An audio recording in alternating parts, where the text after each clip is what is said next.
We may just have a very influential advocate on our side when it comes to monthly benefits, including Social Security, retirement, disability, SSDI, survivors, SSI, VA, and RRB, as this person is saying no go on the stimulus package until we get further clarification. Yes, all of that to be covered in this video. Let's get into it right away as we have a lot to talk about. Welcome everyone. Thank you so much for joining me. If you're new here or if you haven't done so yet, make sure to hit the subscribe button right down below the video as it's totally free to do so, and I am back for you every single day to help out in any way that I possibly can, as I understand it is incredibly difficult. It's a struggle out there and we really need additional support during this time. Not only that, I am very much committed and dedicated to bring you honest, accurate, reliable, and transparent information every single day in these videos. As I do tons of research, I boil it all down into these short videos and do whatever I can to help you out. So if you like the sound of that and you want to be part of this community, make sure to hit that subscribe button right down below the video. And by the way, everybody is welcome to be here. I sincerely appreciate it. Let's get into it right away. So we got some new information out just the other day out of a very influential Senator, Joe Manchin. You've probably heard this name before. We've talked about him many times here on the channel. Joe Manchin just so happens to be one of the main people that we need to watch when it comes to this reconciliation bill. The reason is, we know that right now this reconciliation bill is being orchestrated by the Democrats, right? So Democrats are taking full charge of this $3.5 trillion reconciliation bill. They are steering its way through Congress with partisan support. No Republicans are on this thing because it's reconciliation. They don't need Republicans to support it. They simply need all Democrats to support this thing. Well, with that being said, they also need all 50 senators in the Senate on the Democratic side to support this thing. Otherwise, it might not make its way through the Senate. Well, Joe Manchin just so happens to be one of these very influential people. He is one of the moderate Democrats, and usually he is in there kind of stirring the pot a little bit, if you know what I mean, making some waves when it comes to these packages. In fact, one of the last packages, he added a pretty nice provision in there that got a lot of money back from many millions of people from 2020. Yeah, a lot of people got, $1,000, couple $1,000 back in some instances simply because of one of his very simple demands that he added into the package at the very last minute. However, as we look at this reconciliation bill, he was out just the other day in a statement and basically said he told his fellow Democrats to push the pause button on this reconciliation bill. Sounds kind of bad, right? Well, it's not actually bad. It's not as bad as you think it is. Even though he's telling his fellow Democrats, hey, we got to push the pause button on this thing. We got to slow down for a minute and we've got to calm down for a minute on this reconciliation bill. Let me talk you through it a little bit further. So he reached out to his fellow Democrats and said, push the pause button on the reconciliation bill. And he went on to say that he would not be in support of this reconciliation bill, this level of spending, until he gets further clarification from Democrats and Congress as a whole as to the severe impacts of inflation and debt on already established government programs. In other words, Social Security could be in there, retirement, disability, SSDI, survivors, SSI, VA, and RRB.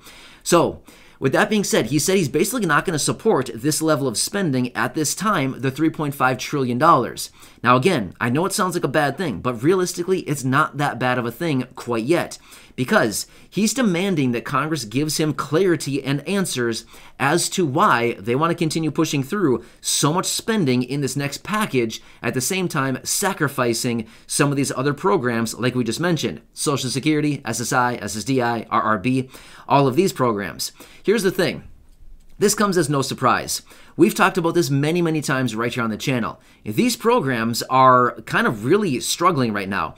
What I mean by that is people who receive these benefits, it's not getting easier every month. It's getting a little bit harder every month, right? So let's just say, for example, you're getting $794 each and every month from SSI.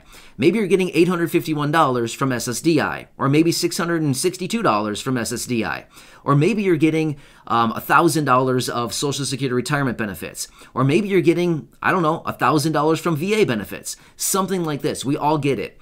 Everybody is living, well, that receives these programs anyway, benefits from these programs, is living on a fixed income. Your income is not adjusting each and every month, but guess what is adjusting each and every month? inflation. Now, here's the thing. We've talked about this, and we all recognize that prices continue to rise very rapidly out in the real world right now. Goods and services that you were buying a year ago do not cost anywhere near the same today as what they did 1 year ago. I think all of us recognize this. It seems like almost every time we go to the store, we're paying more and more for the same goods and services that we were buying a year ago, even just a matter of a few months ago. So, with this request out of Joe Manchin basically saying, hey, Congress, I need some answers. We need to understand some answers why this level of spending is acceptable, considering it is putting into jeopardy all of these other already established government programs. So I think a lot of us here in this community are probably thinking, hey, we need a survival check. We need some additional assistance. We need more money during this time going forward. We need permanent raises to our benefits. The reason for that is because inflation continues to rage on. If inflation wasn't doing anything, as far as if it was just kind of remaining stagnant like it was for so many years, really not rising at the rate that it is now, it would be a little bit more sustainable to live on the benefits that everybody's receiving right now. Now, I totally get it. We certainly need more benefits. There's no doubt about that. Everybody needs more benefits. We need raises to these benefits. We need more relief across the board. But one of the main reasons for why all of this relief is needed so incredibly badly right now is because of the inflation that continues to rage on, and it's been going for over a year now. Pretty much a year and a half inflation. Every single month, over and over, 0.5%, 0.7%, 0.9%, month over month. That's a lot of inflation on a short-term basis, which ultimately, like we've talked about before, your monthly benefits that you're getting each and every month are not going quite as far, right? Maybe you get $600, $800, $794, whatever it happens to be. Your money is not going as far, right? Maybe your rent has stayed the same, but, we all know how that goes. Every time your lease renews, yeah, they love jacking the rent, right? Yeah, who's experienced that one? Yeah, I think all of us can be there, right? We've certainly experienced that. So here's the thing. We know that every time that we get where the payments come out, we pay the rent, we pay the utilities, and then you're left with whatever amount that is. Maybe it's $100, maybe it's $150, maybe at the most. And then we have a little bit left. Go to the grocery store, you buy the necessities. Oh, wait, just kidding. Everything has gone up another 10% this week. Just kidding. Our money is not going as far. So at the same time that Joe Manchin is telling everybody to put the pause button on this reconciliation bill, it's actually not such a bad thing temporarily, simply because we do need more answers out of Congress, and maybe this will get the people over in the chambers there maybe start to think a little bit. Maybe they'll put their thinking cap on. Remember that from school? When you sit there in class and your teacher says, put your thinking cap on, it's time to come up with some ideas. Do you remember that? I don't know about you, but my teachers used to say that all the time. Thinking caps. So anyway, maybe they can put their thinking caps on and come up with some ideas as far as how fixed income beneficiaries / low income people, people who are living on a low income right now, can actually get some additional relief during this time. And as we've been calling out for so long now, we know the perfect solution, right? We've already mastered this. We know exactly what it could be. It could be in the form of a survival check, $2,000. It could be in the form of recurring monthly payments. Again, it wouldn't be that hard to figure out. I mean, we know what the answer is. We know that it could be in the form of Universal Basic Income, UBI, GBI, Guaranteed Basic Income, or GI, Guaranteed Income. It's the same thing, just two different names for it. We also know that it could be permanent raises to benefits, like what we've been mentioning throughout this video, right? There's so many different ways that they could approach this, but yet it seems like, well, once again, maybe they're just kind of hanging around, not really doing much, but maybe, just maybe, we'll get some kind of answers out of them, and we'll get somebody to come forward because they need Joe Manchin's vote. They desperately need the vote out of Joe Manchin. Now, here's the thing. With Joe Manchin, he is one of the 50 senators where they need his vote. If they don't get his vote, it's not going to pass. So Joe Manchin knows this. He recognizes that he's a very powerful and influential person, just like any other person could be in the Senate, except for Joe Manchin is the one person stepping up saying, hey, this is what we need. Just like Bernie Sanders. Bernie Sanders and Joe Manchin are kind of similar in that same respect. They're kind of on opposite sides of the spectrum, but ultimately they both recognize, hey, they have a lot of power when it comes to voting because they need their votes. Without their votes, it will not pass. Will not pass.